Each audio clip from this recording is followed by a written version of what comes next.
Manasye berumur 12 tahun pada waktu ia menjadi raja, dan 55 tahun lamanya ia memerintah di Yerusalem. Nama ibunya ialah Hefzibah. Ia melakukan apa yang jahat di mata Tuhan, sesuai dengan perbuatan keji bangsa-bangsa yang telah dihalau Tuhan dari depan orang Israel. Ia mendirikan kembali bukit-bukit pengorbanan yang telah dimusnahkan oleh Hizkia ayahnya. Ia membangun mesbah-mesbah untuk Baal, membuat patung Asyera seperti yang dilakukan Ahab, raja Israel, dan sujud menyembah kepada segenap tentara langit dan beribadah kepadanya. Ia mendirikan mesbah-mesbah di rumah Tuhan, walaupun sehubungan dengan rumah itu, Tuhan telah berfirman, "Di Yerusalem, aku akan menaruh namaku." Dan ia mendirikan juga mesbah-mesbah bagi segenap tentara langit di kedua pelataran rumah Tuhan. Bahkan, ia mempersembahkan anaknya sebagai korban dalam api, melakukan ramal dan telaah, dan menghubungi para pemanggil arwah dan para pemanggil roh peramal. Ia melakukan banyak yang jahat di mata Tuhan, sehingga ia menimbulkan sakit hatinya. Ia menaruh juga patung Asyera yang telah dibuatnya dalam rumah, walaupun sehubungan dengan rumah itu, Tuhan telah berfirman kepada Daud dan kepada Salomo anaknya, "Dalam rumah ini dan di Yerusalem, yang telah kupilih dari antara segala suku Israel, aku akan menaruh namaku untuk selama-lamanya. Aku tidak akan membiarkan bangsa Israel lagi dibawa keluar dari tanah yang telah kuberikan kepada nenek moyang mereka, asal saja mereka tetap berbuat tepat seperti yang telah kuperintahkan kepada mereka, dan tepat menurut hukum yang telah diperintahkan kepada mereka oleh hambaku Musa." Tetapi mereka tidak mau mendengarkan, dan Manasye menyesatkan mereka, sehingga mereka melakukan yang jahat lebih daripada bangsa-bangsa yang telah dipunahkan Tuhan dari hadapan orang Israel. Kemudian berfirmanlah Tuhan dengan perantaraan para hambanya, yakni para nabi, "Oleh karena Manasye, Raja Yehuda, telah melakukan kekejian-kekejian ini, berbuat jahat lebih daripada segala yang telah dilakukan oleh orang Amori yang mendahului dia, dan dengan berhala-berhalanya, ia telah mengakibatkan orang Yehuda berdosa pula. Sebab itu beginilah firman Tuhan Allah Israel, sesungguhnya aku akan mendatangkan malapetaka atas Yerusalem dan Yehuda, sehingga setiap orang yang mendengarnya akan bising kedua telinganya. Dan aku akan merentangkan atas Yerusalem tali pengukur sama seperti atas Samaria, dan tali unting-unting sama seperti atas keluarga Ahab. Dan aku akan menghapuskan Yerusalem seperti orang menghapus pinggan, yakni habis dihapus, dibalikkan pula menungging. Aku akan membuangkan sisa milik pusakaku, dan akan menyerahkan mereka ke dalam tangan musuh-musuh mereka, sehingga mereka menjadi jarahan dan menjadi rampasan bagi semua musuh mereka. Oleh karena mereka telah melakukan apa yang jahat di mataku, dan dengan demikian Mereka menimbulkan sakit hatiku, mulai dari hari nenek moyang mereka keluar dari Mesir sampai hari ini. Lagi pula, Manasye mencurahkan darah orang yang tidak bersalah sedemikian banyak, hingga dipenuhinya Yerusalem dari ujung ke ujung, belum termasuk dosa-dosanya yang mengakibatkan orang Yehuda berdosa pula, dengan berbuat apa yang jahat di mata Tuhan.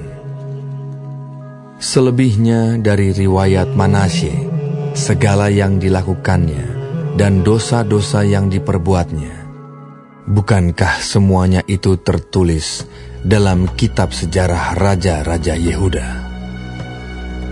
Kemudian Manasye mendapat perhentian bersama-sama dengan nenek moyangnya, dan ia dikuburkan di taman istananya, di taman Uza. Maka Amon, anaknya, menjadi raja menggantikan dia. Amon berumur 22 tahun pada waktu ia menjadi raja, dan 2 tahun lamanya ia memerintah di Yerusalem. Nama ibunya ialah Mesulemet binti Harus dari Yotba. Ia melakukan apa yang jahat di mata Tuhan, seperti yang telah dilakukan Manasye ayahnya. Ia hidup sama seperti ayahnya dahulu, sambil beribadah kepada berhala-berhala yang disembah oleh ayahnya dan sujud menyembah kepada mereka. Ia meninggalkan Tuhan, Allah nenek moyangnya, dan tidak hidup menurut kehendak Tuhan. Dan pegawai-pegawai Amon mengadakan persepakatan melawan dia dan membunuh raja di istananya. Tetapi rakyat negeri itu membunuh semua orang yang mengadakan persepakatan melawan Raja Amon. Dan rakyat negeri itu mengangkat Yosia, anaknya, menjadi raja menggantikan dia. Selebihnya dari riwayat Amon, apa yang dilakukannya, bukankah semuanya itu tertulis dalam kitab sejarah raja-raja Yehuda? Kemudian ia dikuburkan dalam kuburnya di taman Uza.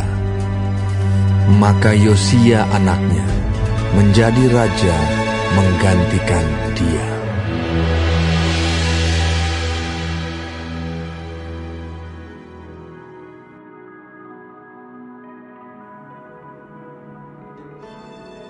Manasye berumur 12 tahun pada waktu ia menjadi raja, dan 55 tahun lamanya ia memerintah di Yerusalem.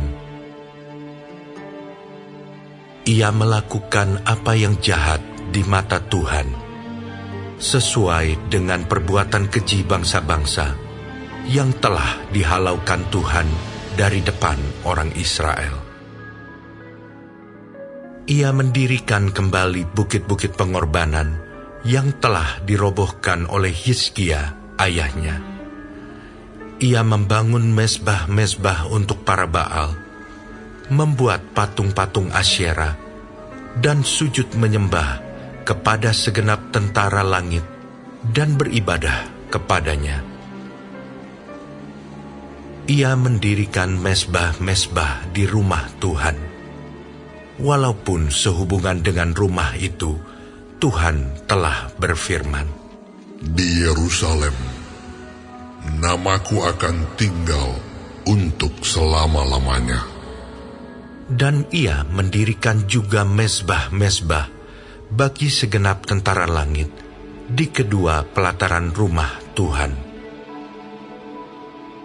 Bahkan ia mempersembahkan anak-anaknya sebagai korban dalam api di Lebak Ben Hinnom. Ia melakukan ramal, telaah, dan sihir, dan menghubungi para pemanggil arwah dan para pemanggil roh peramal. Ia melakukan banyak yang jahat di mata Tuhan, sehingga ia menimbulkan sakit hatinya. Ia menaruh juga patung berhala yang telah dibuatnya dalam rumah Allah.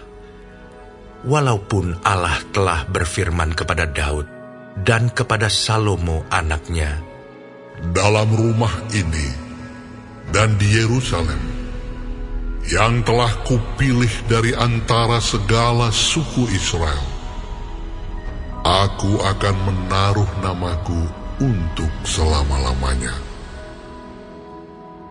Aku tidak akan membuat pula orang Israel berjejak keluar dari tanah yang telah kutentukan untuk nenek moyangmu, asal saja mereka melakukan dengan setia segala yang telah kuperintahkan kepada mereka dengan perantaraan Musa, yakni segala hukum, ketetapan, dan peraturan. Tetapi Manasye menyesatkan Yehuda dan penduduk Yerusalem, sehingga mereka melakukan yang jahat lebih daripada bangsa-bangsa yang telah dipunahkan Tuhan dari depan orang Israel. Kemudian berfirmanlah Tuhan kepada Manasye dan rakyatnya, tetapi mereka tidak menghiraukannya. Oleh sebab itu, Tuhan mendatangkan kepada mereka panglima-panglima tentara Raja Asyur yang menangkap Manasye dengan kaitan, membelenggunya dengan rantai tembaga, dan membawanya ke Babel. Dalam keadaan yang terdesak ini, ia berusaha melunakkan hati Tuhan Allahnya. Ia sangat merendahkan diri di hadapan Allah nenek moyangnya dan berdoa kepadanya. Maka Tuhan mengabulkan doanya dan mendengarkan permohonannya. Ia membawanya kembali ke Yerusalem dan memulihkan kedudukannya sebagai raja. Dan Manasye mengakui bahwa Tuhan itu Allah. Kemudian ia mendirikan tembok luar pada kota Daud, di sebelah barat Gihon, di lembah, sampai dekat pintu gerbang ikan mengelilingi Ofel. Tembok itu dibuatnya sangat tinggi. Ia menempatkan juga panglima-panglima perang di tiap kota kubu di Yehuda.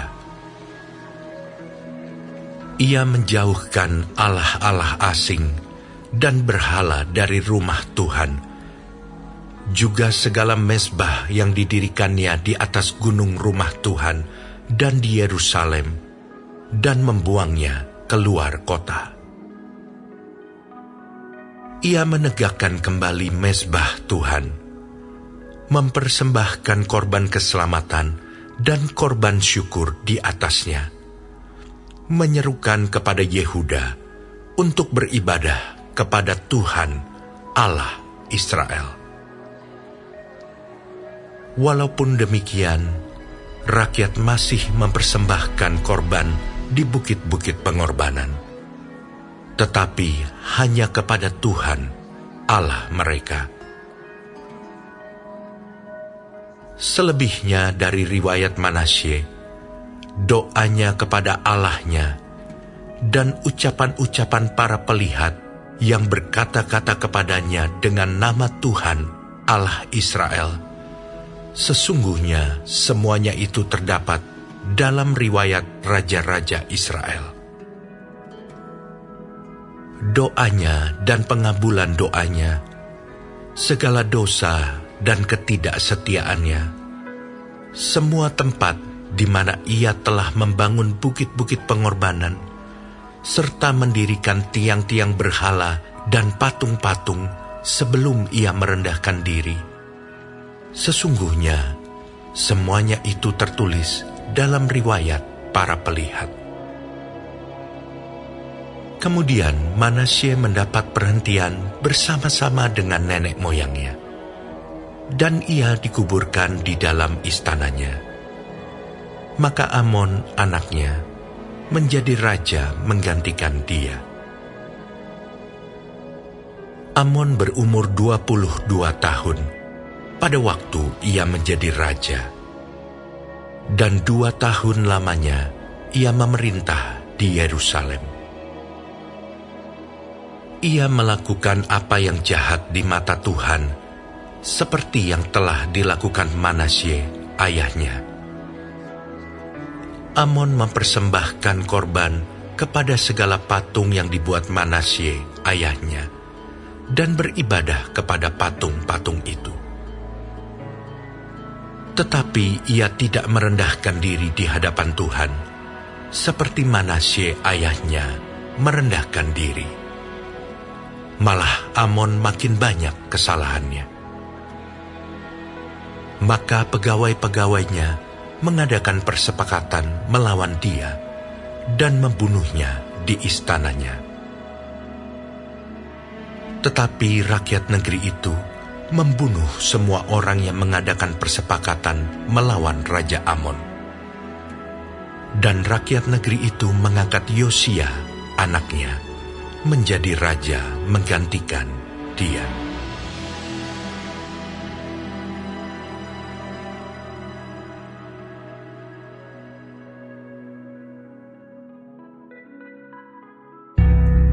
Ketika Tuhan Yesus mengetahui bahwa orang-orang Farisi telah mendengar bahwa ia memperoleh dan membaptis murid lebih banyak daripada Yohanes, meskipun Yesus sendiri tidak membaptis, melainkan murid-muridnya, ia pun meninggalkan Yudea dan kembali lagi ke Galilea. Ia harus melintasi daerah Samaria. Maka sampailah ia ke sebuah kota di Samaria yang bernama Sikar, dekat tanah yang diberikan Yakub dahulu kepada anaknya Yusuf. Di situ terdapat sumur Yakub. Yesus sangat letih oleh perjalanan, karena itu ia duduk di pinggir sumur itu. Hari kira-kira pukul 12. Maka datanglah seorang perempuan Samaria hendak menimba air. Kata Yesus kepadanya, "Berilah aku minum," sebab murid-muridnya telah pergi ke kota membeli makanan. Maka kata perempuan Samaria itu kepadanya, "Masakan engkau seorang Yahudi minta minum kepadaku seorang Samaria?" Sebab orang Yahudi tidak bergaul dengan orang Samaria. Jawab Yesus kepadanya, Jikalau engkau tahu tentang karunia Allah, dan siapakah dia yang berkata kepadamu, "Berilah aku minum," niscaya engkau telah meminta kepadanya, dan ia telah memberikan kepadamu air hidup. Kata perempuan itu kepadanya, "Tuhan, engkau tidak punya timba, dan sumur ini amat dalam. Dari manakah engkau memperoleh air hidup itu? Adakah engkau lebih besar daripada bapa kami Yakub, yang memberikan sumur ini kepada kami, dan yang telah minum sendiri dari dalamnya, ia serta anak-anaknya dan ternaknya?" Jawab Yesus kepadanya, Barang siapa minum air ini, ia akan haus lagi. Tetapi barang siapa minum air yang akan kuberikan kepadanya, ia tidak akan haus untuk selama-lamanya. Sebaliknya, air yang akan kuberikan kepadanya akan menjadi mata air di dalam dirinya, yang terus-menerus memancar sampai kepada hidup yang kekal. Kata perempuan itu kepadanya, "Tuhan, berikanlah aku air itu, supaya aku tidak haus dan tidak usah datang lagi ke sini untuk menimba air." Kata Yesus kepadanya, Pergilah, panggillah suamimu, dan datang ke sini. Kata perempuan itu, "Aku tidak mempunyai suami." Kata Yesus kepadanya, Tepat katamu, bahwa engkau tidak mempunyai suami. Sebab engkau sudah mempunyai 5 suami, dan yang ada sekarang padamu bukanlah suamimu. Dalam hal ini engkau berkata benar. Kata perempuan itu kepadanya, "Tuhan, nyata sekarang padaku bahwa engkau seorang nabi. Nenek moyang kami menyembah di atas gunung ini, tetapi kamu katakan bahwa Yerusalemlah tempat orang menyembah." Kata Yesus kepadanya, Percayalah kepadaku, hai perempuan, saatnya akan tiba, bahwa kamu akan menyembah Bapa bukan di gunung ini, dan bukan juga di Yerusalem. Kamu menyembah apa yang tidak kamu kenal. Kami menyembah apa yang kami kenal. Sebab keselamatan datang dari bangsa Yahudi. Tetapi saatnya akan datang, dan sudah tiba sekarang, bahwa penyembah-penyembah benar akan menyembah Bapa dalam roh dan kebenaran, sebab Bapa menghendaki penyembah-penyembah demikian. Allah itu roh, dan barang siapa menyembah Dia, harus menyembahnya dalam roh dan kebenaran. Jawab perempuan itu kepadanya, Aku tahu bahwa Mesias akan datang, yang disebut juga Kristus. Apabila Ia datang, Ia akan memberitakan segala sesuatu kepada kami. Kata Yesus kepadanya, Akulah Dia yang sedang berkata-kata dengan engkau. Pada waktu itu datanglah murid-muridnya, dan mereka heran bahwa Ia sedang bercakap-cakap dengan seorang perempuan. Tetapi tidak seorang pun yang berkata, "Apa yang engkau kehendaki?" atau "Apa yang engkau percakapkan dengan dia?" Maka perempuan itu meninggalkan tempayannya di situ, lalu pergi ke kota dan berkata kepada orang-orang yang di situ, Mari, lihat! Di sana ada seorang yang mengatakan kepadaku segala sesuatu yang telah kuperbuat. Mungkinkah Dia Kristus itu? Maka mereka pun pergi keluar kota, lalu datang kepada Yesus. Sementara itu murid-muridnya mengajak Dia, katanya, Rabi, makanlah. Akan tetapi Ia berkata kepada mereka, Padaku ada makanan yang tidak kamu kenal. Maka murid-murid itu berkata seorang kepada yang lain, Adakah orang yang telah membawa sesuatu kepadanya untuk dimakan? Kata Yesus kepada mereka, Makananku ialah melakukan kehendak Dia yang mengutus aku dan menyelesaikan pekerjaannya. Bukankah kamu mengatakan, 4 bulan lagi tibalah musim menuai? Tetapi aku berkata kepadamu, lihatlah sekelilingmu, dan pandanglah ladang-ladang yang sudah menguning dan matang untuk dituai.